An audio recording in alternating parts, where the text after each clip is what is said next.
Hare Krishna.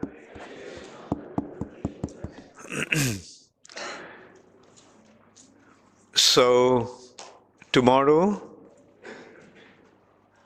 you're all going to go for parikrama of Avanti, Nagari.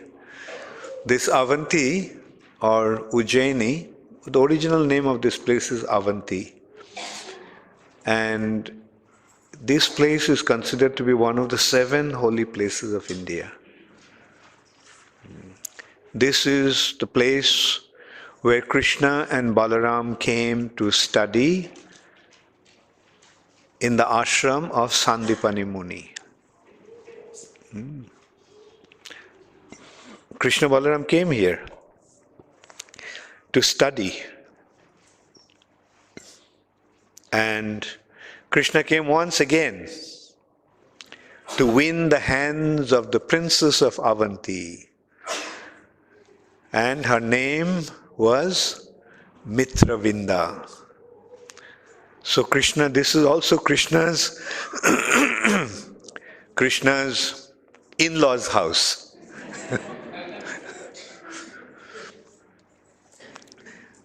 There are 7 places which are identified as the places of Lord Shiva. They're called Jyotirlingas. And this is one of the Jyotirlingas of Lord Shiva.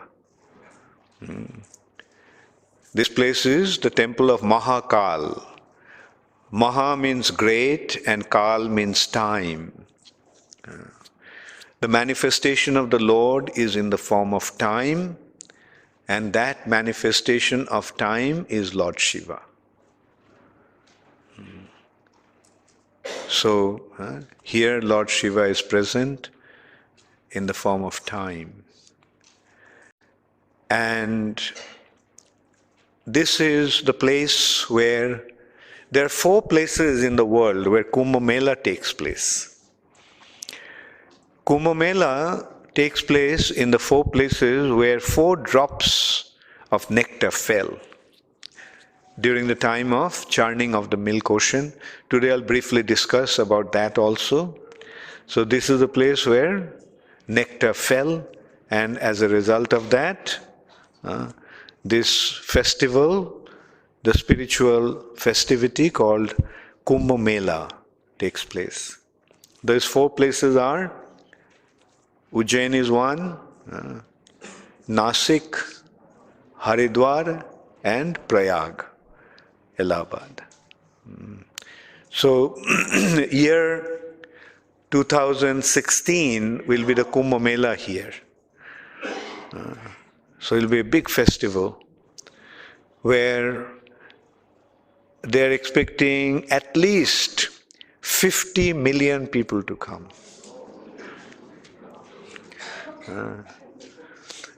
And you know something? The Madhya Pradesh government wants ISKCON to be the ambassador for Kumbh Mela to the world.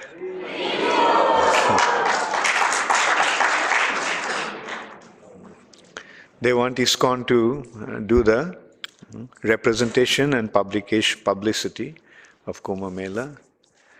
And they requested Ambarish Prabhu, Alfred Ford, to be the ambassador. And Ambarish Prabhu agreed. So that's why this parikrama is, I'm sure you'll like it very much. And then first we'll go to Jagannath Temple.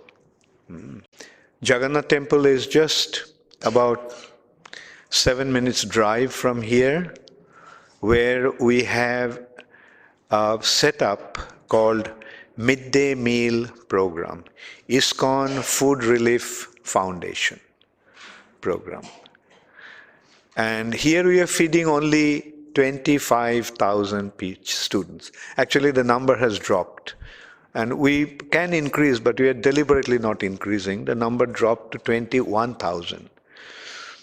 And in Madhya Pradesh, they eat chapati. So it was a big challenge. Like we had to feed the boys and girls in schools with chapatis. And each student gets 3 chapatis. So when we started for 25,000 children, so that means we had to bake 75,000 chapatis a day. And we met that challenge. We have a machine that makes 10,000 chapatis per hour. So that is the place, and there we also set up a Jagannath temple. Because this place also has a relevance with Lord Jagannath. I forgot to mention that. King Indradumna, for whom Lord appeared as Jagannath, this used to be the capital of King Indradumna. So that's why we decided to bring Jagannath back here. So we have a Jagannath temple there. Many of you may have seen the temple. And here we are distributing food, and along with that there is a Jagannath temple. So tomorrow's morning class, Bhagavatam class, will be there. And it seems tomorrow there won't be any morning session, 11 to 1 session. Right? Yes. Okay. So tomorrow there won't be any morning session, 11 to 1 session won't be there. But we'll meet at 4 o'clock tomorrow afternoon. And I also want to present one thing. Amal Bhakta, come here. Amal Bhakta. Where is Prabhupada Murti? Oh, okay. Well, this Murti is very small, so you may not be able to see. This is Prabhupada Murti. How many of you have seen Prabhupada's Guru Parampara set? Okay, Guru Parampara set is 11-inch Prabhupada. But this is 5-inch Prabhupada. Many devotees told me that for their household altar, that altar is quite big. That Parampara is quite big. So I was requested to get small Prabhupada. And you can see this 5-inch Prabhupada, and we are going to make a Parampara also set of this Murti so that every house can have either this Parampara set or that Parampara set. We'll place the Murti in the front on the table so that you can have a close look. And from a distance, how does Prabhupada look here? Huh? Very nice, yeah? Now, you know who made this? This is Amal Bhakta.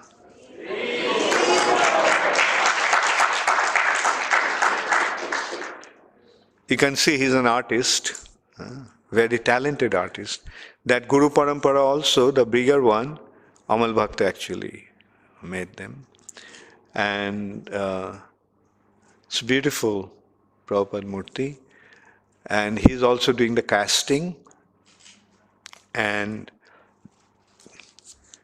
Amal Bhakta takes care of the casting department, where mainly we make Prabhupada Murtis. But we can also make Gaur Nitai deities. We have the mold. We also have Bhakti Siddhanta Saraswati Thakur. Bhakti Siddhanta Saraswati Thakur also we have. And anyway, those are for big temples, big deities for big temples. And so Amal Bhakta is taking care of that department. Another department, nowhere in ISKCON they have this department.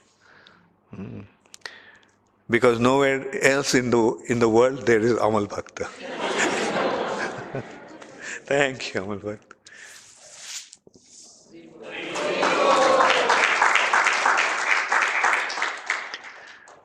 Okay, and mind you, Srila Prabhupada covered up to 9th chapter in about 30 volumes.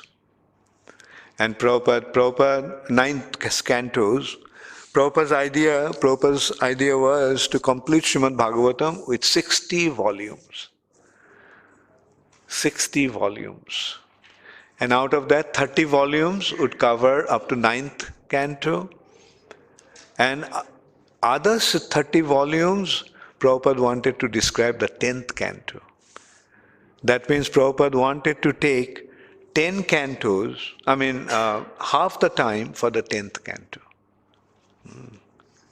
So, like half of 9th canto, 9 cantos, and other half of Srimad Bhagavatam that Prabhupada was planning, 30 volumes. Oh. Other 30 volumes. So Prabhupada wanted to cover 10th canto with 30 volumes. And probably another few volumes to cover 11th and 12th cantos. So now we have already exhausted 6 sessions. And we didn't even cover only up to part of 5th canto. Anyway, so today I will go quickly through the other important chapters or other exciting stories. And then 4 days or 4 sessions, I would like to discuss about the 10th canto, Krishna's pastimes. Should I keep these 4 sessions for Krishna's pastimes? Or should we carry on and then see how many time is left for? Okay. Okay, as I said, I'll quickly try to go this. Okay, now we are coming to Hiranyakashipu and Hiranyaksha and Prahlad Maharaj. So you all know that Joy and Vijay were cursed to become demons and fight with the Lord 3 times.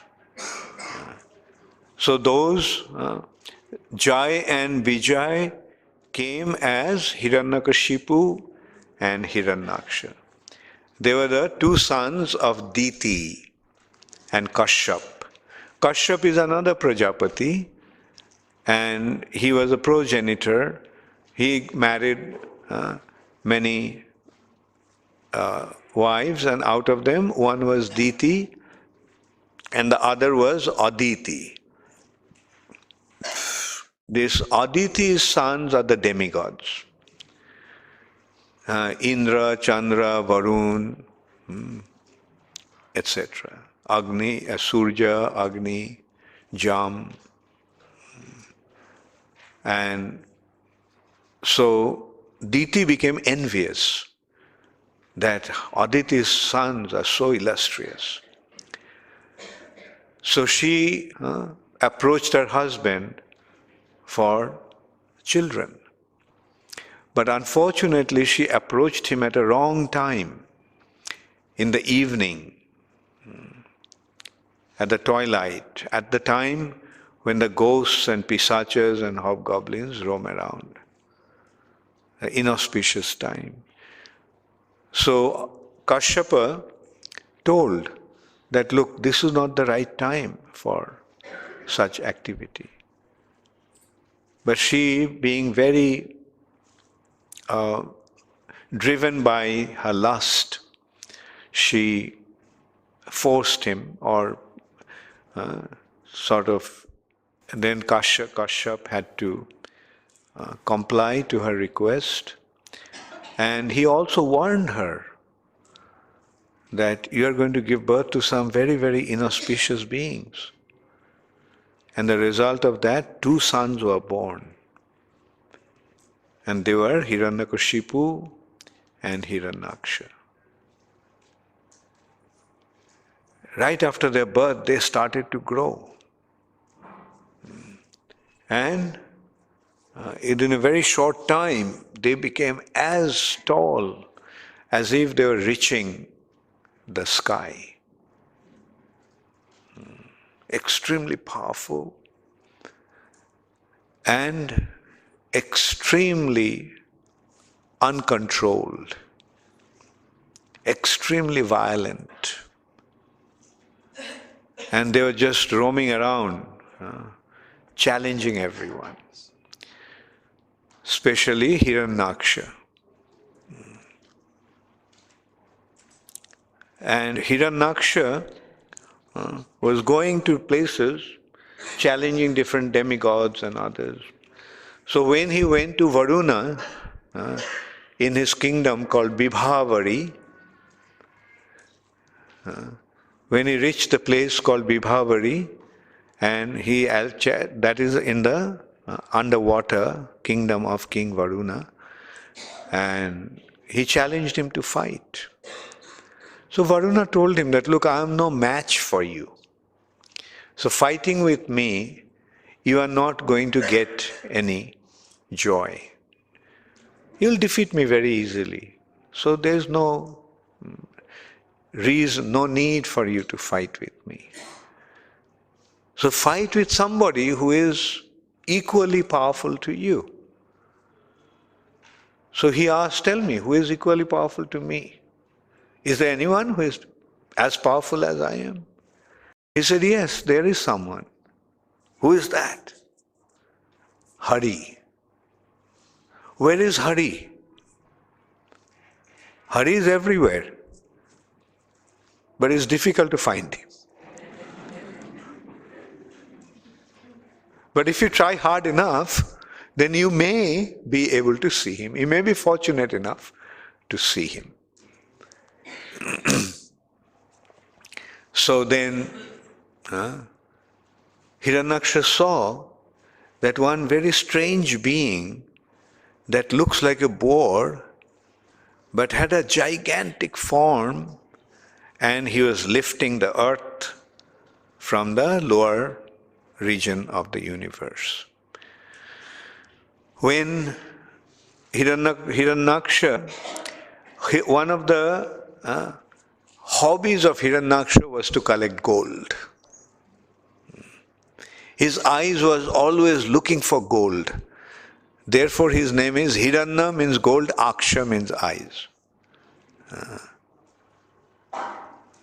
So he's always looking for gold, and he collected all the gold. And as a result of that, the earth became devoid of gold. And gold actually maintains the balance for the earth to remain in the orbit. So when all the gold was taken out of the earth lost its ability to stay in the orbit and fell into the lower region. So there was a need for rescuing the earth. Therefore the Lord appeared as Varahadev, or a transcendental boar, and he picked up the earth from the nether region, and when he was lifting the earth, Hiranyaksha saw him. So there is Jayadev, Kavi, wrote a very beautiful description of Varahadev rescuing the earth. Bashoti dashana shikhare dharani tavo lagna shoshini kolonko kaleva nimagna keshava dhrita shukara rupa jaya jagadisha hare. Bashoti dashana shikhare dharani tavo lagna. Dharani is another name of earth. Earth was lying on your tusks, and seeing that earth was actually fallen into the nether region, lower region, therefore earth became dirty, so he picked up. The transcendental body of the Lord appeared to be blemished with with earth on his task, just as the moon with her marks on it. Shoshini meaning Shoshini Kolonko Kaleva Nimagna. Just as if the Shoshini was lying on the moon, the the blemish on the moon. So Varahadev was lifting the earth planet, and he placed the earth planet on the orbit.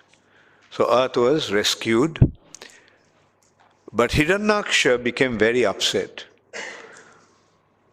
How do you dare to do it without my permission? So he challenged him to fight. He thought it was just a boar, and he can very easily defeat that. But the fight continued for a long, long time, and nothing was happening, and no one is able to defeat anyone. Both of them are fighting. And Hiranyaksha had a mess in his hand. He was fighting with that. Varahadev also got a mess. And he was fighting with that. Like probably he was holding it with his hoof. Like a boar has only the split hoof. So with that he was fighting. But the Lord can do anything. And at one point, and at that time the demigods were watching from the heaven this fight between Lord Varahadev and Hiranyaksha. And at one time, due to Hiranyaksha's striking, being hit, his mess, Lord's mess, fell out of his hand. And this fight was taking place in the space, and mess just slipped out of his hand and fell. And he was standing there as if now he is exposed to the attack. So demigods cried out, "My Lord, please do something. Our life here is almost in our throat. It's about to leave our body." So we had enough excitement. So please do something. So then Varahadev just touched him with his hoof or hand. And Hiranyaksha's body started rolling down, down, down. Dead. When Hiranyakashipu got to know about that, he was very, very upset. He called his associates, all the terrible demons, and said, "Hari, who is the root of our enemies, the demigods, killed my brother. So kill all the demigods, kill all the people, those who are supporters of demigods and Hari.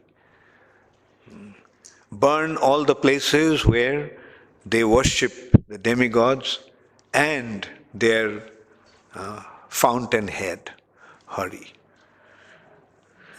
And I am going to kill Hari to take revenge.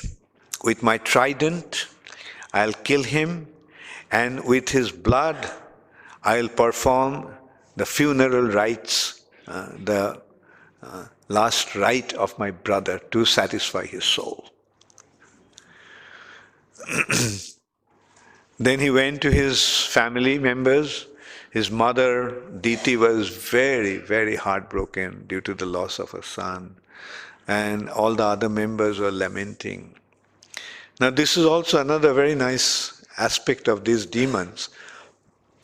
Although they are demons, but we see that what kind of spiritual knowledge they had. He consoled his mother. "Mother, don't worry. After all, the soul is immortal."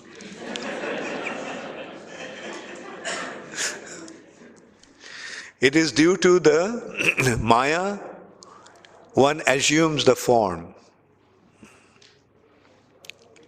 And so this is we can see even at that time, this Mayavad philosophy was there. But the living entity is eternal. The body changes. Janma, mrityu, jara, vyadhi. The body that is born is bound to die, is susceptible to old age, and so forth. And in this way, he consoled his mother. And then he told a beautiful story. There was a king called Sujagya in the province called, in a country called Ushinar. And in a battle, he lost his life. So all his wives surrounding his body, they were lamenting, they were crying. And at that time, Jamraj assumed the form of a little boy, came to them and asked them, "Why are you crying?" And the queen said, "Because our husband died." "Oh, died? What does it mean?" "Well, our husband left." "Why do you say he left? He's there. I can see that he's lying there." Then they said, "Well, that's his body, but he left." Mind you, Hiranyakashipu is telling this story. He left. So who left then? His body is lying there. You said that he left. Well, that's the soul that kept the body alive left. "Oh, so did you ever see him?" Then it occurred to the queens that we didn't know the real person. So the person who left, we never really got to know him. So this is how Jamraj taught them this lesson. That you're crying for somebody whom you don't even know. All the relationships that you developed is simply based on that body. You know the body, but the body was changing. That's not the real person. The body is lying there. Why are you crying? The person who left you don't even know. So then Hiranyakashipu considered that he'll have to take revenge. And in order to take revenge, he'll have to become more powerful than this person. So the way to take revenge is by becoming immortal. The person Hari is so powerful that he killed my brother, who was equally powerful as I am. But now he is gone. He is dead. It's been killed by him. So if I will kill Hari, but before killing them, before going to fight with them, I have to acquire enough strength. I have to become stronger than him. That is, I have to become immortal. Then he won't be able to defeat me. So Hiranyakashipu then left for Mandar mountain.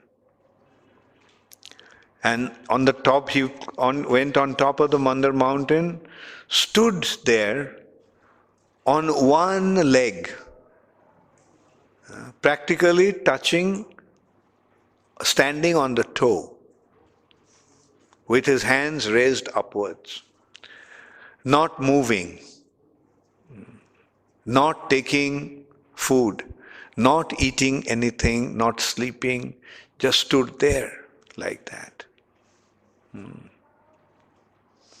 And days went by, months went by, years went by.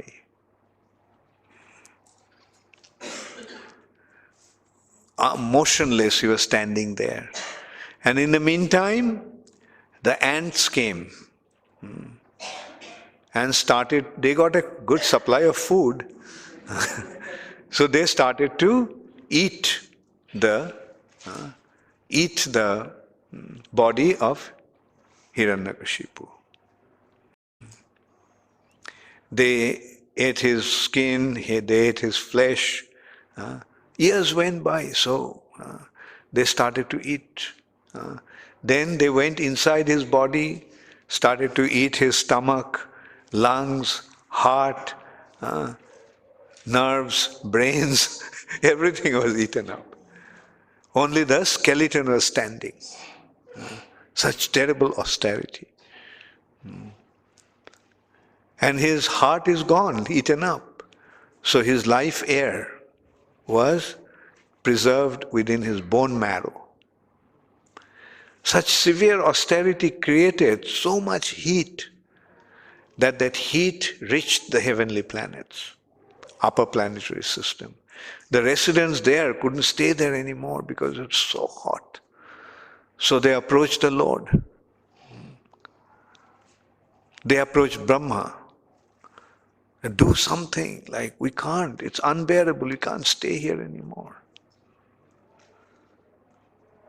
So then Brahma said, okay, I'll go. I can see it's Hiranyakashipu who is performing austerities. So Brahma then sprinkled some water on his body from his kamandalu, from his water pot. And immediately Hiranyakashipu's body became restored. His body became, he assumed a beautiful body. And due to this austerity, this body became so strong that even thunderbolt couldn't do anything to this body.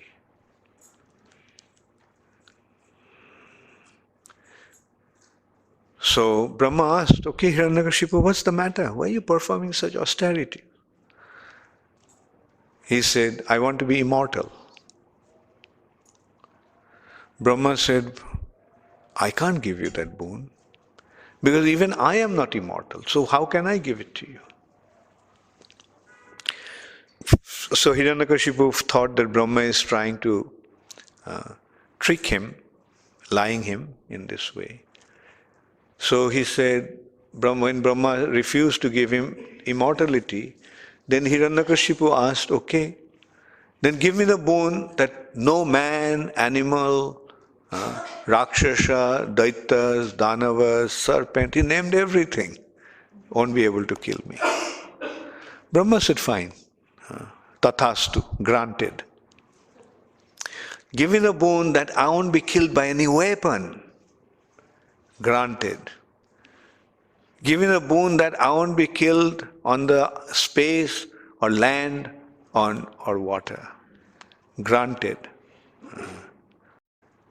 Give me the boon that I won't be killed inside the room, inside the house or outside the house. Granted.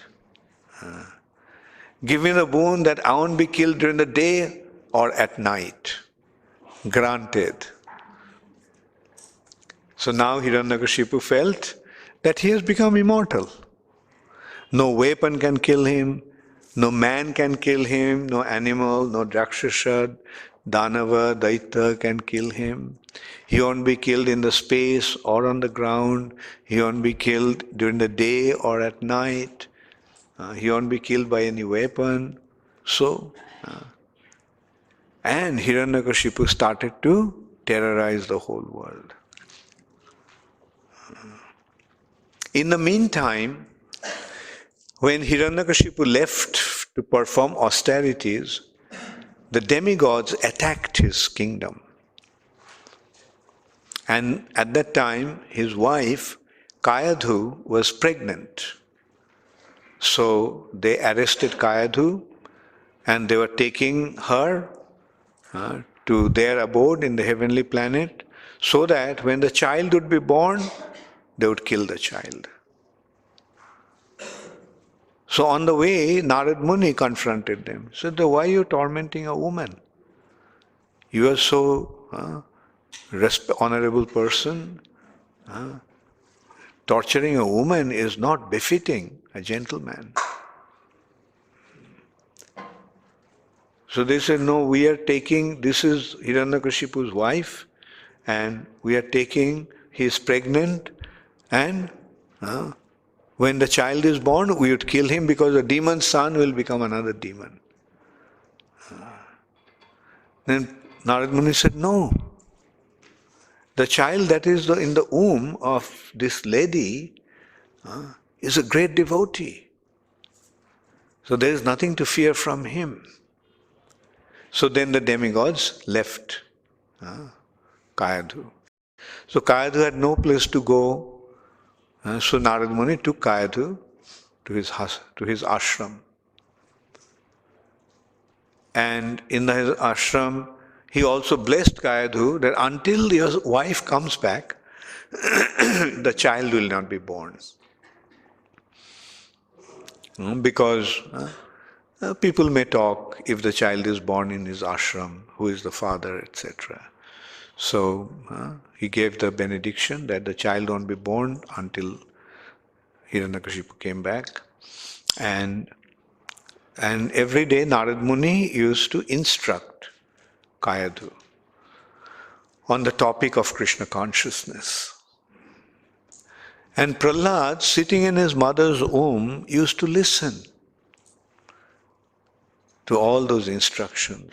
And that is how, even when he was in his mother's womb, he received the transcendental knowledge of Krishna consciousness. Then when Hiranyakashipu came back, Narad Muni returned his wife back to him, and in course of time the child was born, and this child is Prahlad. Prahlad, mind you, he became a devotee, even when he was in his mother's womb. So, when he was 5 years old, 6 years old, he was sent to his guru's ashram. The gurus are also demoniac gurus. They are the sons of Shukracharya, Shanda and Amarka. And they gave all the advice on material topics. Physics, chemistry, mathematics, political science, economics. And they're learning all demoniac subject. But during the off time, when they are supposed to play, Prahlad used to teach his boys how to chant the holy name of the Lord and sing and dance. So this is how Prahlad was spending his time in his guru's ashram. Then at one time when he went home, his father asked him, Prahlad, so how do you like your guru's ashram? Oh, it's very nice. I have so many friends there. Prahlad, so what's the most important thing that you learned in your guru's ashram? Daddy. The most important thing I learned is that Krishna, Hari, is the Supreme Personality of God. What? This is what you learned in your Guru's ashram? That Hari is the Supreme Personality of Godhead, not me? My enemy has become your worshipable Lord? And he said that, and he should be worshipped. He has become your worshipable Lord. So he called Shanda and Amarka. Is this what you're teaching? And Hiranyakashipu is the king of the demons. So you can well imagine what his anger could mean. So they were trembling like a leaf in storm. And they said, no, sir, we never taught them any of these things. We tried to teach them physics, chemistry, mathematics, economics and politics. Then why did they learn this? We don't know. We never really taught them these subjects, this topic. So it seems that in disguise these demigods are coming and vitiating the mind of my child. So Hiranyakashipu made arrangements to guard the ashram so that nobody, even a bird, cannot enter there. So then Hiranyakashipu, after some time, again called Prahlad and asked, so Prahlad, what's the most important thing that you have learned? I learned that Hari is the supreme creator He is a supreme maintainer. Hiranyakashipu couldn't tolerate that. He threw the child from his lap and called their guru again and said, look, you better teach my son properly, otherwise he will be in trouble. So again they took him to the ashram and started to teach him all the important subjects to exploit this material nature. And so then again Hiranyakashipu called Prahlad. Prahlad, tell me now, my little boy, be very careful what you tell me this time. Just tell me, what's the important thing? Serving the Supreme Personality of Godhead and chanting His holy name is the ultimate goal of life. This was enough for Hiranyakashipu. He threw the child out of his lap and he called his bodyguards to kill him. Being ordered like that, they immediately pulled out their weapons and attacked him. Their weapons couldn't do anything to Prahlad. They just stood there. Nothing happened, not even a scratch. These soldiers are so powerful that they could fight with the demigods. Their weapons were strong, advanced enough to kill the demigods. But to Prahlad, they couldn't even scratch his body. Hiranyakashipu was surprised. But at the same time, he thought, after all, he's my son. So he said, throw him in the pit of the snakes. Mind you, this is not happening here. It's happening in the abode of the Daitas, in the heavenly planets actually. And those snakes there are not small cobras. There are 10-headed, 50-headed, 100-headed serpents. So threw him on that pit. And the snakes kept on biting, but nothing happened. Then the snakes got exhausted and they appealed to Hiranyakashipu. My Lord, our fangs are broken. Our poison bags are empty. I poured out all the venom that we had, but nothing is happening to the child. Okay, now he has been taken out. Okay, light a fire, huge, like a mountainous piling of logs, and it was set on fire, and Prahlad was put in there. The fire burnt, got extinguished, Prahlad is sitting there. Nothing happened. On the other hand, Prahlad felt as if the touch of the flames of the fire was like the soothing, cool touch of the lotus petals.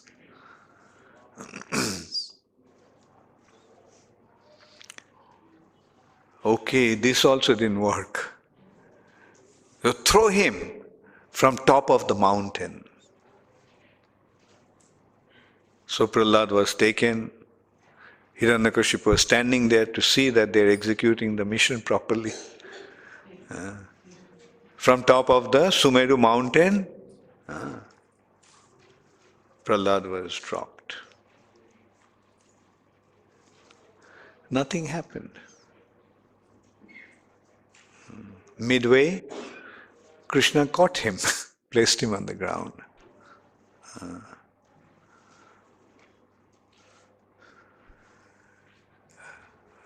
Okay, now bury him in the ocean and put all kinds of boulders, mountain peaks, to bury him underwater, that he cannot come out from. So that was arranged. Prahlad was thrown into the ocean, and then they started to drop all these big boulders and mountain peaks. I think that is how the Table Mountain came. The flat, the peak is gone.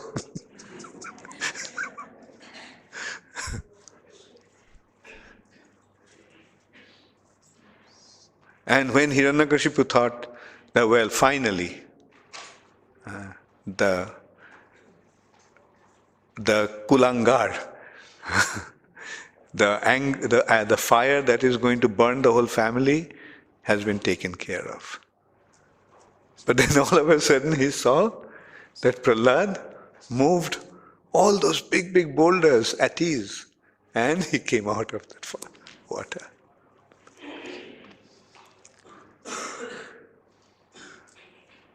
So again Prahlad was brought to the court of Hiranyakashipu. Hiranyakashipu asked, "Tell me, where are you getting all this strength from?" "I'm getting all the strength from where everybody gets his strength, even you." "From Hari I'm getting. He is the one who is the supreme controller. And what is happening to me is due to his divine arrangement." So Prahlad, Hiranyakashipu asked, "Where is your Hari?" "He's everywhere, I told you." "Is he in this pillar?" "Yes, he's in this pillar also." "Okay, let me go and see." Just, he hit the pillar, huge pillar in the palace. The pillar broke with his blow. And then a strange creature appeared from that. His head was like that of a lion, and his body was like that of a man. Hiranyakashipu had never seen anything like that. But he realized that this is his enemy. So he pulled out his sword and tried to attack him. And he also resisted that attack. Both of them started to fight. And the fight went on for a long, long time. Now it was almost, the day is about to turn into night. Then the Lord, Narsingadev, picked Hiranyakashipu, placed him on his lap, sat on the doorstep, and with his nails he tore open his abdomen, pulled out his intestine along with the heart, wrapped that intestine around his neck, and he killed him. See, Hiranyakashipu got the boon that he won't be killed by any man or animal or demigod or Danava, Daitya. Therefore, the Lord assumed a form that is neither a man nor an animal. Half lion, half man. He was not to be killed he was not to be killed in the space or on the land. He placed him on his lap, which is neither the space nor the land. He was not to be killed inside the room or outside the room. He sat on the doorstep, which is neither the inside the room, outside the room. And at a time when the day is just turning into night, when it is neither day nor night. He was not to be killed by any weapon, so he used his nails to tear open his abdomen. As we always sing, Tabo karo kamalo vare, nakham, nails, adbhuta shringam, dalita hiranyakashipu tanu bhringam. Hiranyakashipu's body that was even stronger, as strong, so strong that even thunder couldn't do anything to that body. But with your nail, you tore open the body just like a child tears open a wasp. A wasp body is so soft. So, to him, Hiranyakashipu's body was like the body of a wasp. Bhringam, Tanu Bhringam, body of a wasp. Keshava Dhrita Narahari Rupa. Keshava, Krishna, has assumed the form of Nara Hari. Nara means man and Hari means lion. Keshava Dhrita Nara Hari Rupa. Jai Jagadisha Hari. So in this way, he took care of Hiranyakashipu. Now the question arises, why did he wrap the intestine of Hiranyakashipu around his neck as if it's a garland? He treated it as a garland. Why? Because the soul of Prahlad Maharaj traveled through the intestine. The soul actually travels through the intestine and goes into the semen of the Father. So that is why to the Lord this intestine of Hiranyakashipu was like a garland. So this is how the Lord glorifies his devotees. This is how the Lord takes care of his devotees.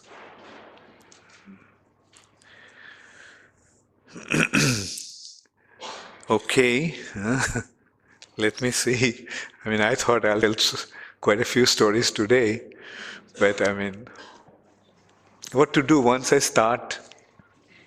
I can't make it short. Even though I try to make it short, but still it takes so much time to tell.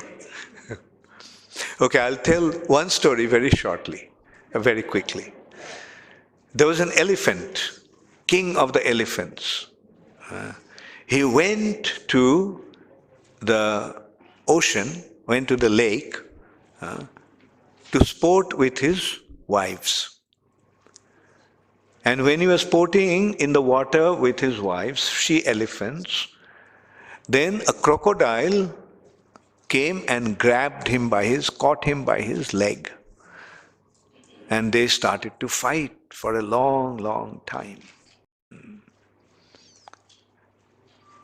And finally, the crocodile, which is the creature of the water, and although the elephant is very strong, but it's at a wrong place. Elephant is a creature of the land, and he is in what the fight is taking place in the water.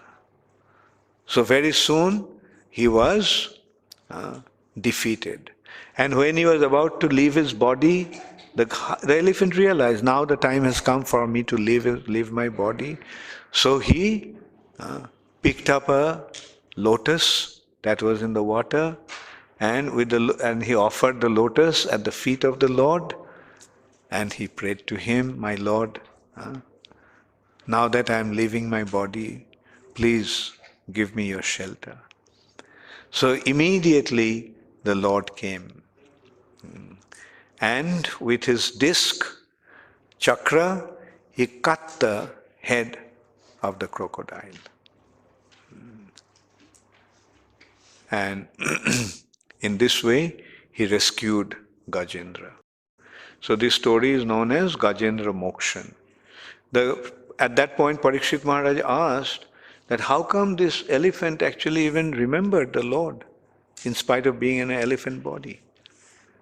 So he was told that this elephant in his previous life was a king called Indradumna. And after giving up his household life, he went to the forest to perform austerities in Banaprastha life. So he was so absorbed in meditating on the lotus feet, that when Agastya Muni came, and he did not get up to show respect to him. So Agastya Muni actually cursed him that your intelligence is gross as an elephant's, so you become an elephant. That is why he became an elephant, but although was in an elephant body, but he could remember his past life. He could remember the Lord and his relationship with the Lord, and that's how in this life he recalled about his relationship. So this is actually a real story, real happening. But Surdas, one great poet, he actually took this story to tell us a very important, give us a very important lesson. So he actually put it as an allegory that this elephant is a living entity. He is from the land. So the living entity is from the spiritual world. He comes to the material nature, to sport, to play around, to enjoy. But in this material nature, which has been compared to a lake or a big lake of pool of water, there is the crocodile. The crocodile is death. As soon one comes to the material nature, death immediately grabs him. And the struggle continues. The continued fight goes on. Death is trying to overpower the living entity, and the living entity is struggling against death. So this way, the thing continues throughout the day. The day has 4 prahars. 12 hours consists of 4 prahars. Each prahar is of 3 hours. And then, at the end, the 4th stage of life, 21st 25 years, 2nd 25 years, 3rd 25 years, 4th 25 years. Now he cannot fight anymore. Life is coming to an end. And so, at that time, the crocodile overpowers the living entity. And at that time, if the living entity remembers Krishna, then Krishna comes. And cutting the neck of the crocodile, death, he rescues his devotee. Another wonderful lesson we learn. So Surdasa's song goes like,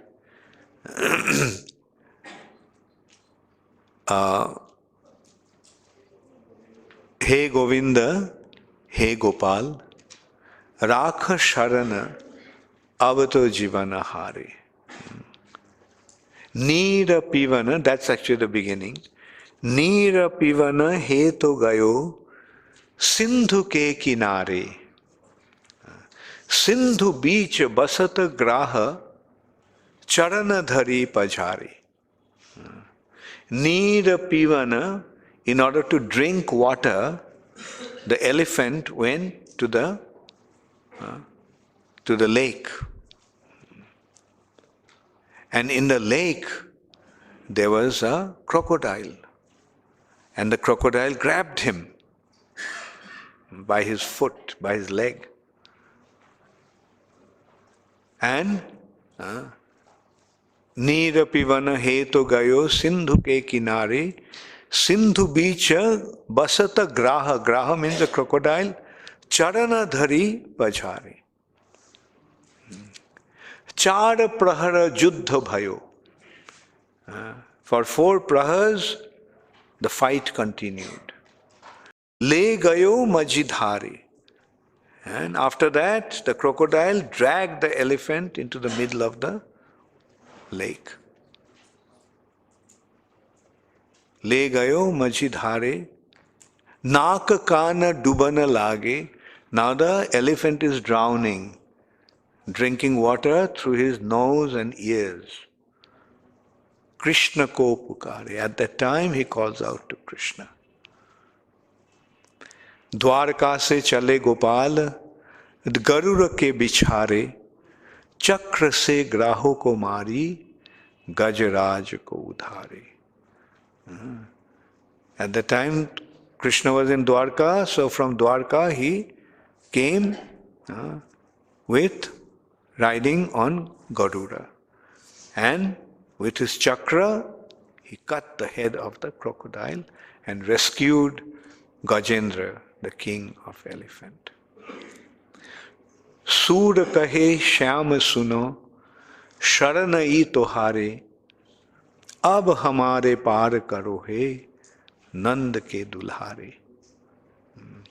Surdas is saying, hey Shyam, Krishna, Sharanai Tohare, now I am remembering you. Just the way you rescued this Gajendra, please rescue me also. Sur kahe Shyam suno, Sharanai Tohare, ab hamare paar karo he, Nand ke dulhare. Hey son of Nanda Maharaj, please rescue me also just the way you rescued Gajendra. So didn't we learn another wonderful lesson? What should we do at the time of death? Remember Krishna and he'll positively rescue us.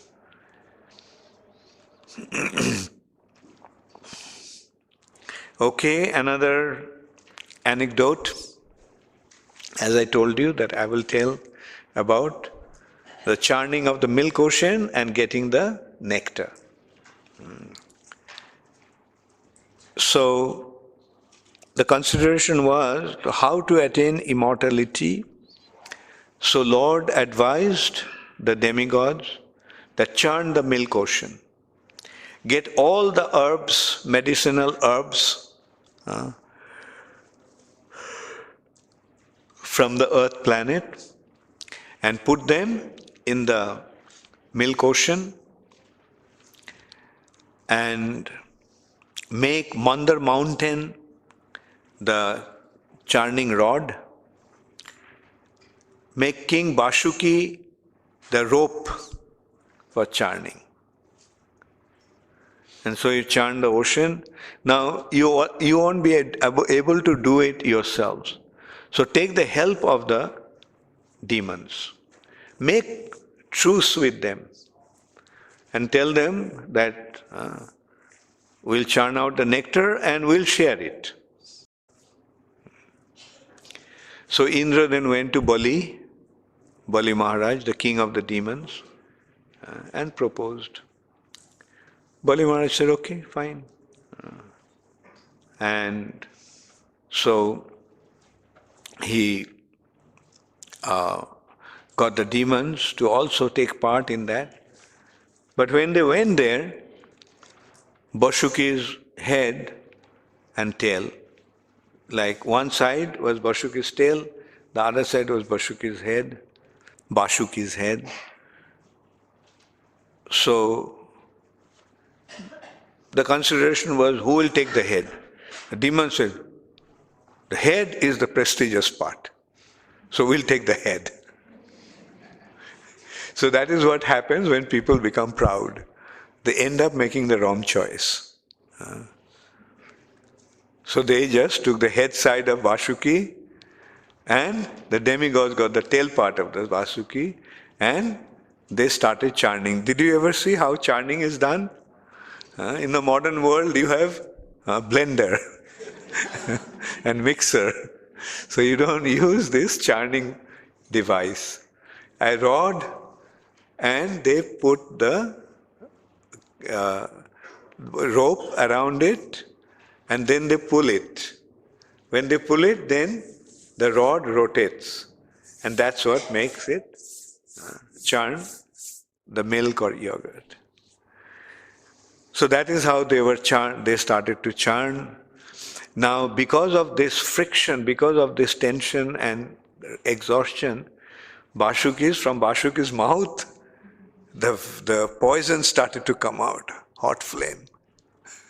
And the demons were exhausted and they realized, oh, what a mistake we made.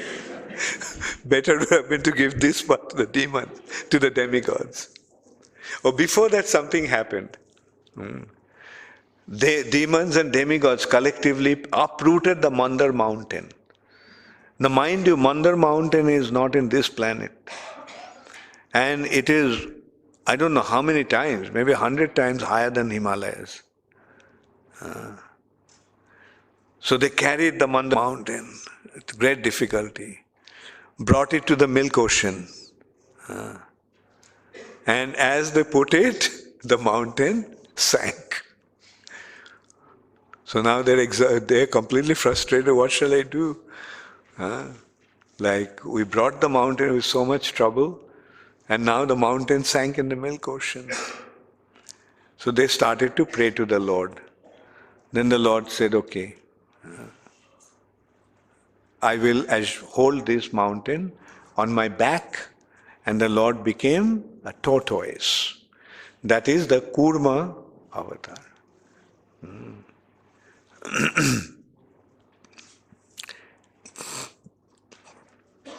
And so he held the mountain, and then they started to churn the milk ocean with the mountain. First, the poison came out called halahal, a huge amount of poison, and that poison was going to destroy everything.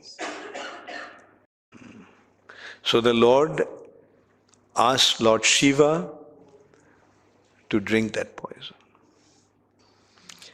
Lord Shiva said, fine. So he went and took the poison in his palm, just drank it. But he drank it, but he held it on his neck. And as a result of that, his neck became blue. Therefore, another name of Lord Shiva is Nilakantha, blue-necked one. So this is how Lord Shiva rescued this planet from being destroyed due to the poison that came out from churning of the milk ocean.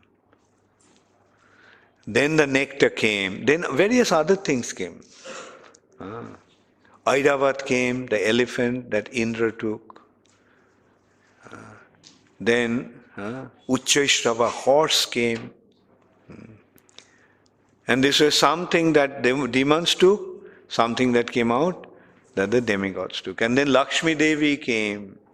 Therefore, another name of Lakshmi Devi is Sindhu Suta. Sindhu Suta, the daughter of ocean, Sindhu, because she came out of milk ocean. Then finally, Dhanvantari came, the incarnation of the Lord, carrying the pot of nectar. He handed it, and at that time the demons and demigods started to fight. Demons had that agenda, both the demigods and demons. Somehow we'll get it together, but ultimately we'll get it. And when they were struggling over that pot of nectar, then a few drops of nectar fell on this planet in 4 different places. And one of those places where you are sitting now. And then there was 3 other places where they fell. As I mentioned, Prayag, Allahabad, Haridwar, and Nasik. And in these 4 places, this Kumbh Mela takes place. Kumbh means pot. And this is a celebration of the pot of nectar. At this time, this nectar, this place, there all the bank of the rivers, And that river water at that time turns into nectar. That's why there is this consideration of taking bath. At that time, at that auspicious time, to take bath, to attain immortality. Amrit. People come from all over the world. And not only from different places in India, they come even from the higher regions of the mountains where there are saintly people who are practicing their spiritual life high up in the mountains, and they don't come. They come also to this. So many thousands of saintly people you see at that time, sadhus, you see at that time. This whole place become filled with. All are just eager to take bath. When Prabhupada was there in Kumbh Mela, he didn't want to go to take bath. He said, you bring some water in the bucket.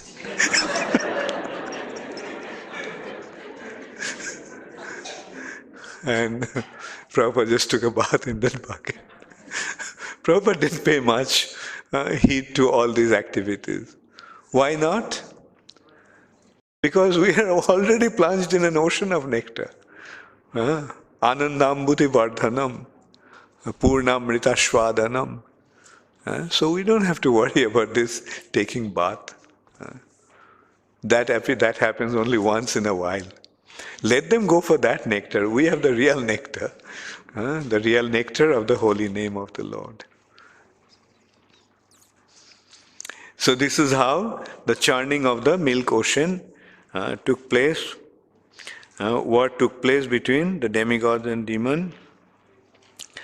And when the demons realized that they have become deceived, then they launched an attack on the demigods. But they got defeated. The demigods became so powerful. So Bali Maharaj came and he was very much heartbroken that they have been deceived. They took the struggle, they took the trouble of churning the milk ocean. They made the equal trouble. And now the demigods had taken the nectar. I didn't go to that part. Like how the demigods got the nectar. Anyway, you all know that, yeah? Is there any need to tell you all? Should I tell you? Haribol means yes or no?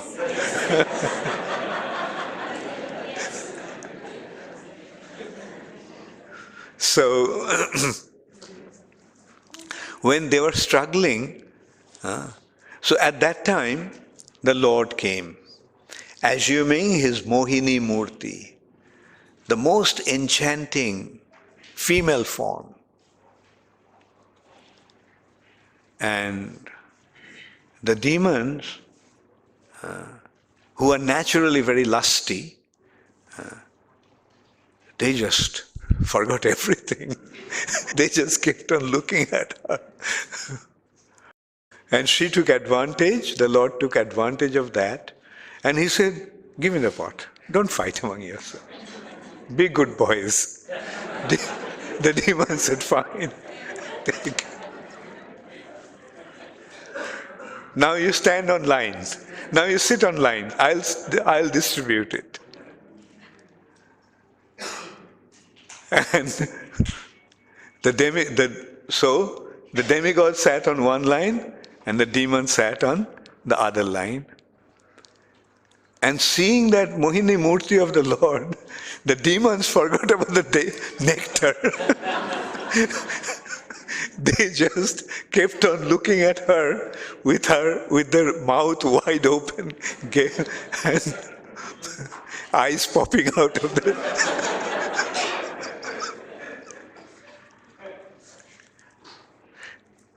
And he started to pour the nectar to the demigods. And at that time, Rahu understood what was going on. So he quickly changed side and sat on the demigod side. And Mohini already poured the thing to nectar in his glass. and he just about to drank, and at that time sun and moon recognized. And he said, hey, he's a demon. So the Lord released his Sudarshan Chakra and cut his neck, cut his head. So but by the time he already took the nectar, so his body became immortal. Although it is just half, just the head severed from the body, the Rahu became immortal. And he developed an animosity towards sun and moon because they reported. That is why at certain time he swallows them. That is the eclipse. Rahu is eating up sun and moon, but because he eats and then it comes out through his neck.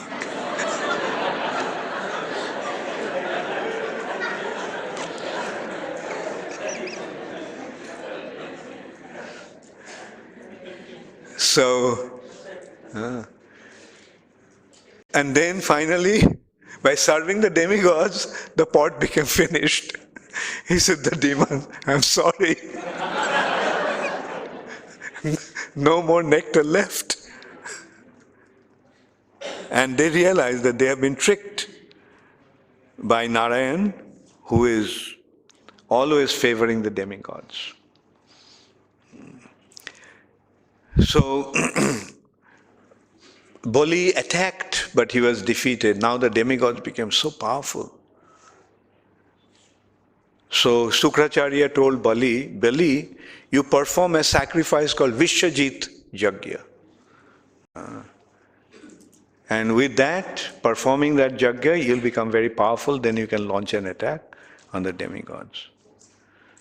And under the supervision of Sukracharya, this Vishwajit Yajna was performed, and as a result of that, the demons became very powerful. Headed by Bali, they attacked Indrapuri, Alakapuri, challenged Indra for a fight, and in that battle, Bali now defeated Indra. And all the demigods were chased out of the heavenly planets, and they were roaming around like a vagabond, like a bunch of vagabonds, without any shelter, without any home. And seeing their condition, their mother, Aditi, became very much afflicted. So she appealed to the Lord, my Lord, please do something about my children.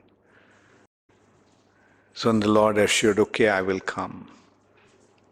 You perform a brata, observance of vow called Payabrata. So she performed that brata, and as a result of that, the Lord appeared to her as a son, as Vamandev. Bali Maharaj was very generous. So he was performing a sacrifice, and after the sacrifice he was giving in charity to especially all the Brahmanas.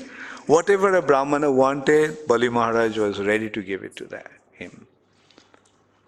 So at that time, Vamandev came. Small little boy, dwarf. The Brahmanas carry an umbrella because they have to keep their head cool. Now, it was so small that it looked like the umbrella was moving because he was not visible. But when he came to Bali Maharaj, then Bali Maharaj was struck by his beauty. Such a beautiful child. So Bali Maharaj felt that, let this boy ask for anything, I'm ready to give him that. So when he asked the boy, my son, my dear Brahmana, what do you want?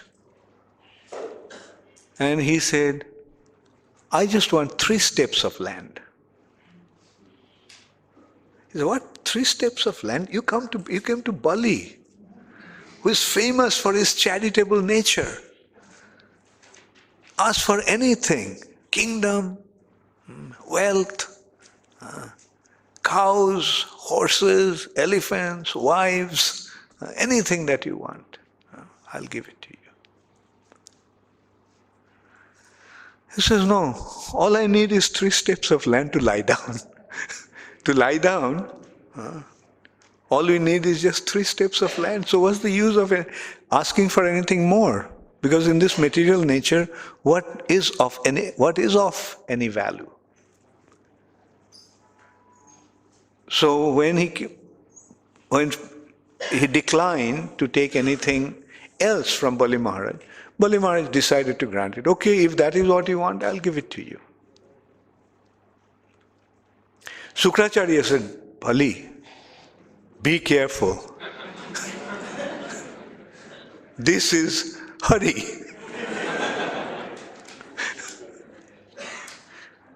By nature, Brahmanas are greedy. And this Brahmana is so renounced, something is wrong. He must have come here to deceive you. So Bali Maharaj said, if this is Hari, then I'll consider myself to fortunate. I am prepared to give him anything and everything. You are saying that he has come to take everything away from me in the plea of these 3 steps of land. He doesn't have to even ask for that. I am ready to give him everything that I have. So that shows the nature of Bali Maharaj. And that's why Bali Maharaj is a Mahajan. He knew the Supreme Personality of Godhead, and he knew the result of surrendering unto him. Sukracharya then said, Bali, don't make that mistake. I am your spiritual master. Please listen to me. The demons will lose everything. So Bali Maharaj said, no, I gave him my words and I'll stick to my words. So then, to grant sanction the boon, he had to take water to do achaman. Before taking a vow or before chanting a mantra, one makes the achaman. Without doing the achaman, this act of taking a vow will not be complete. So in order to prevent Bali Maharaj, Sukracharya entered into that water pot and blocked the neck of that water pot so that water won't come out. So Bali Maharaj is trying, what happened? What is not coming out? Then Vamandev said, let's see. He took a kusha grass and poked. And as a result of that, Sukracharya's left eye got blinded. And so screaming, he just came out, and Bali Maharaj offered Vamandev these 3 steps of land. With 1 step, the Lord covered the entire earth. Then with the 2nd step, he covered the entire space, all the way up to the upper planetary system, all the way to the covering of the universe. And then he asked, Bali, where shall I put my 3rd step? You promised me that you'll give me 3 steps of land, but now where is the 3rd step? So Bali said, my head. And the Lord placed his lotus foot on his head, and that's how he blessed Bali Maharaj. And he sent him to the lower planetary system, Patala Loka. And at that time, he also gave a benediction to Bali Maharaj, that Bali, since you have complied to my request, I also will reciprocate by becoming your gatekeeper. You'll be in the lower planetary system and I'll be there keeping your gate. So this is how the Lord blessed Bali Maharaj. And so, how many questions do you have? Let's see, 1, 2, 3, 4. Okay, so I'll give some time for question answers. There are two things that I wanted to tell this today. One is Ambarish Maharaj, the episode. Anyway, quickly maybe I can say that. And the other one I was going to say is about Lord Ramchandra. But that won't be possible because once I start speaking about Ramchandra, it'll take at least half an hour. So Ramchandras you already know, and if you want to, you can read. Ambarish Maharaj's story, anecdote, is short. I mean, briefly I can describe, but it's very, very relevant for us. Ambarish Maharaj was a great king, and he performed this Ekadasi Brata for 1 year. And now this Ekadasi Brata, you know, fast has to be broken at certain point, certain time. Otherwise the Ekadasi will not be complete. Like you fast and then break fast on the next day at a certain time. So Ambarish Maharaj, when he observed Ekadasi, at that time Durvasha Muni came there with his 64,000 disciples.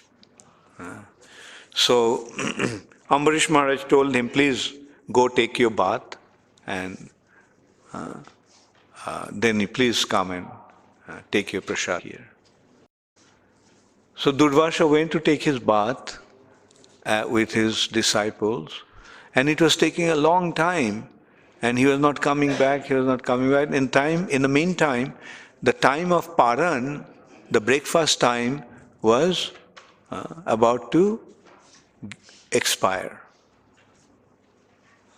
So his priest told that you just take some water, because by taking water you will break the fast, because you are fasting from water. So you take some water, you'll break the fast. Yet it is actually when a guest is in the house, the custom is the landlord, the head of the house, doesn't eat before feeding the guests. That is another Vedic culture. So he said that, so he didn't want to break fast without feeding Durvasha Muni. Now Durvasha Muni, probably you all know, he is famous for his hot temper and he is famous for cursing. He just gets an opportunity and he curses. So Durvasha Muni, just when Ambarish Maharaj took a little water, Durvasha came there. You started to eat or drink even before I have eaten anything. Your guest. So I'll kill you. So he took a tuft of his hair and put it on the ground in order to attack Ambarish Maharaj. But as soon as he did that, he saw Sudarshan Chakra coming towards him. Durvasha got afraid and he ran. With his mystic power, he could move faster than the Sudarshan Chakra. Sudarshan Chakra running as fast as Sudarshan Chakra. Sudarshan Chakra is chasing him and he is running ahead of Sudarshan Chakra.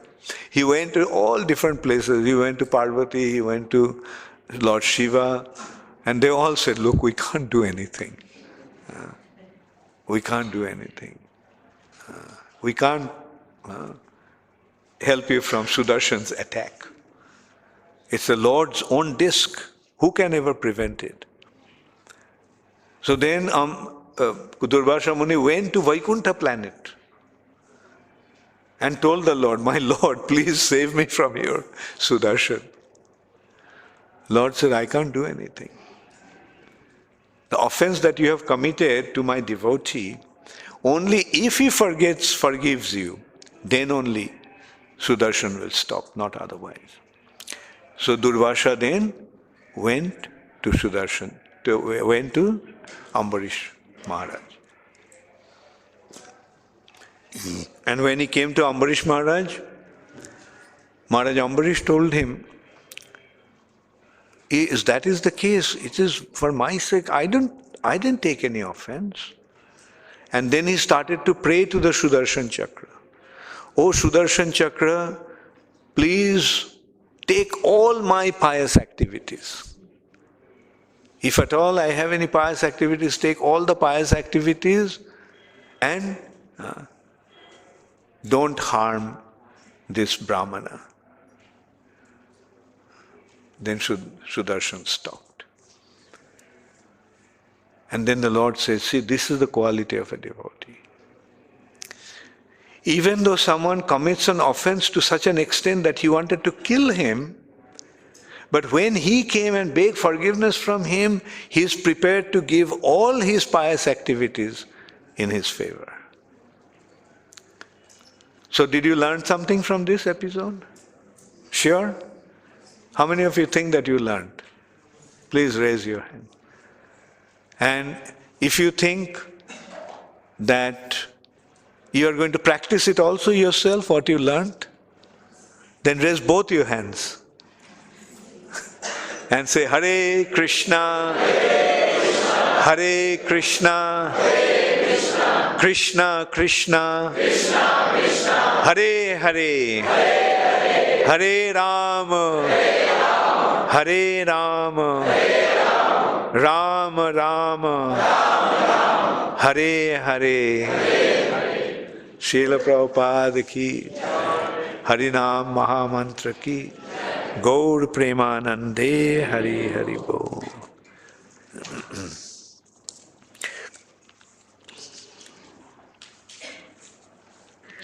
So first question from Kanchanabja Das.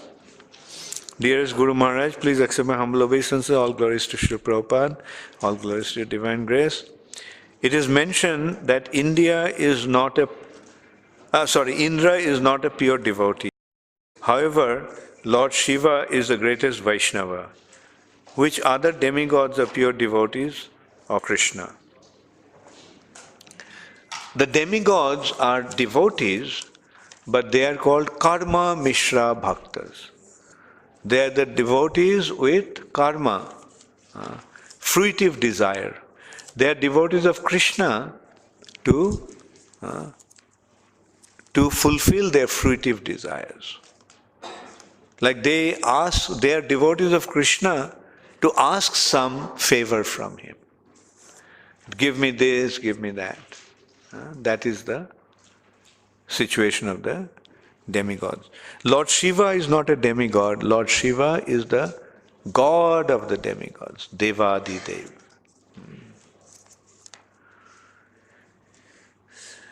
Janavi Priya Devidasi. Hare Krishna, dearest Guru Maharaj, Dandavat Pranam. As your grace told, while churning the ocean, Airavat, Surabhi and Lakshmi came out. But they even survived before the churning Leela, Lord Indra offended his Guru. That time he was sitting on Airavat. Yeah.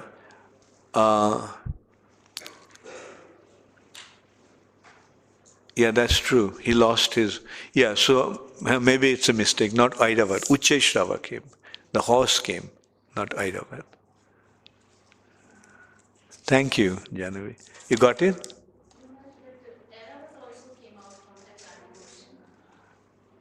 Well, I don't know. There's a... I mean, as you said, like he... And I also remembered, like he was actually... he lost the bliss.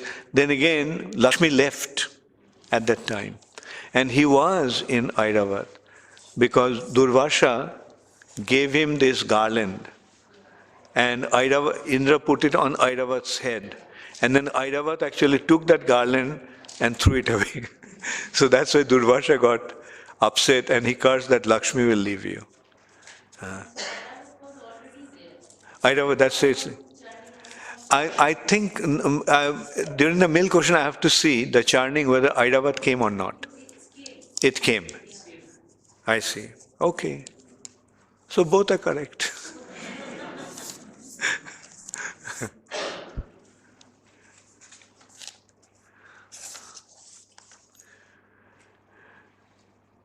Dev, who is Dev? Okay.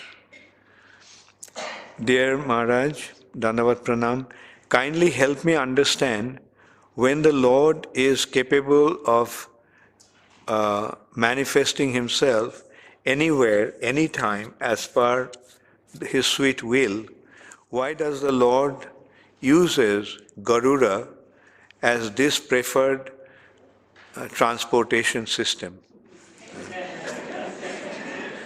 Is there any specific relevance to it? You see, generally they maintain a certain decorum.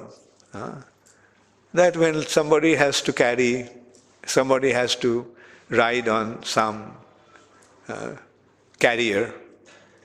So he also selected that he'll have a carrier. Like everybody there has some carrier. Like for example, Brahma has the swan. Lakshmi Devi has owl. Like Indra has his elephant. So similarly, the Lord takes that Garuda as his carrier in order to give him some service. Otherwise, Lord can do anything. But he offers some service opportunities to his devotees.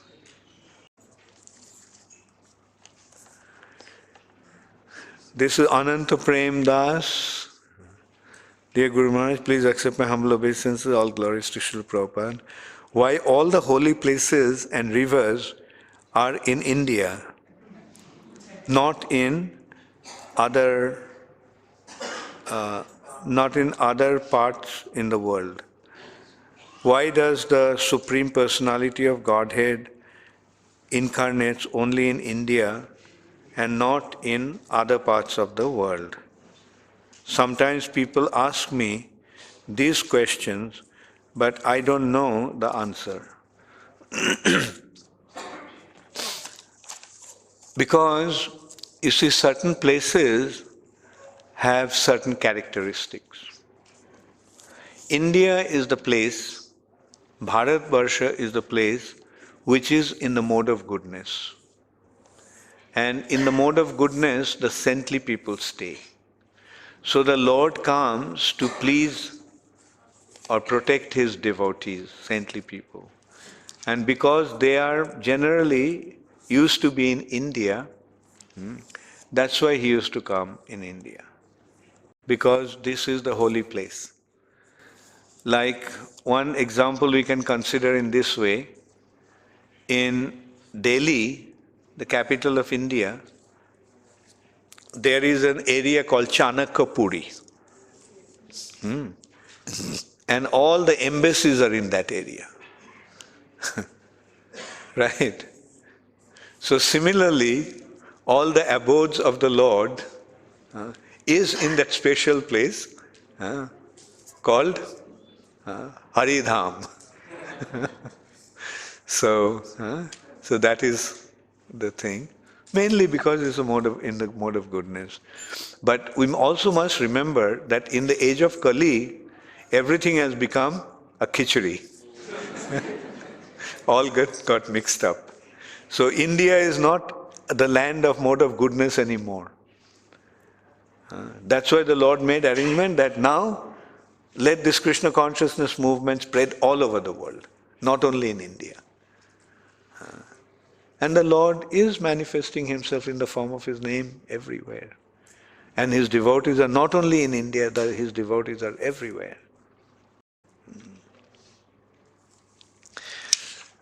Okay, Ananda, Krishna Prem. I think these are the questions you had in the morning. Okay. You once told me that not everyone will become Krishna conscious. So for them, Varnashram system will be there. But I thought Krishna consciousness was for everyone, in every town and every village. It is in every town and every village, but not everybody. You get it? It's spread all over the world. And that's what Prabhupada actually told me. That Varnashram is needed because Krishna conscious, that not that everybody will become a devotee. Those who won't become a devotee, for them we need we need Varnashram to structure them, right? According to their propensity and ability. Answers your point? Does the Guru choose the disciples' ashram and varna in Vedic times and nowadays?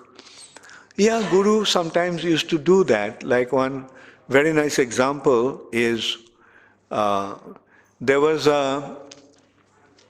I'm trying to remember the name of the Guru. Anyway, I'm just cannot remember. There was once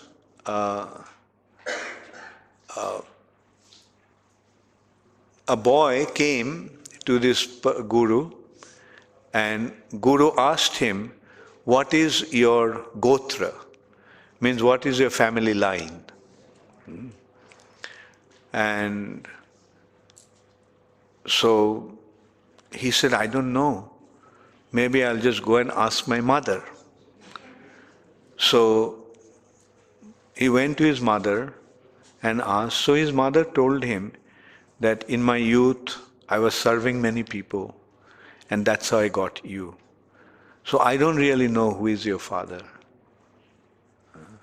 So the boy came and told that to this Guru. So generally it is the Brahmanas who actually accepted as a student for studying the Vedas those days. So he came and he told him that I don't know who my father is, what my gotra is, because that's what my mother told me. So he said, the Guru said that since you are so truthful, this is a Brahminical quality. So you are a Brahmana. So he accepted him, and although he didn't have his gotra, the Guru actually gave him his line through his mother. Her mother's name was Javali, and the boy's name is Satyakam. So he is known as Javali Satyakam. All right. So this is how the Guru does taste the quality of her. But nowadays you can't do that. I mean, at least I can say that I can't. Because the temple's request, can you please give him Brahmin initiation? Because our temple needs a pujari and a cook. Now the boy is illiterate. Can't even write his own name. And I get request, please give him Brahmin initiation. Like that's the situation. That's why I started this system that for Brahmin initiation one has to have Bhakti Shastri. So that at least, some, in a way to recognize his propensities. Next question, what does our birth caste mean in modern times in ISKCON movement?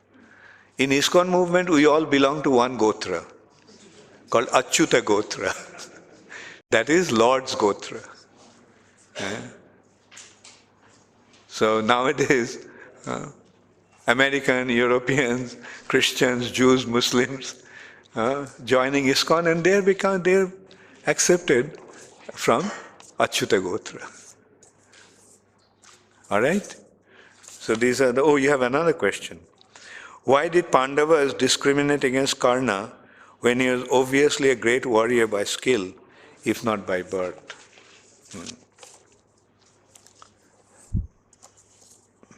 I mean, as I said, that those days the consideration of birth was quite important because the Varnas structure was very defined.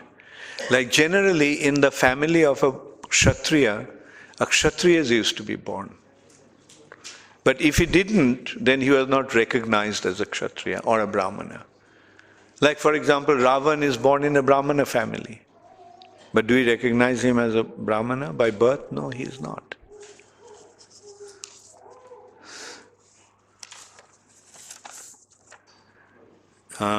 This is Parameshwari Radhika Devi Dasi. Dear Gurudev, Dandavat Pranam. What happened to Koti Koti?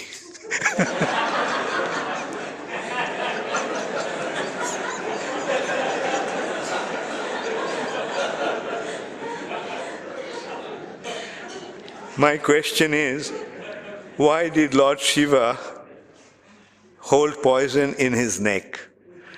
Because, like although he is Lord Shiva, but generally the poison would affect when it goes to the stomach. So just like that, he didn't allow it to go to the stomach, although he is Lord Shiva. Anyway, as I said, like these are the pastimes. That's why he gets the name Nilakantha. Ramanandini. Okay. Hare Krishna Guru Maharaj, please accept my humble obeisances.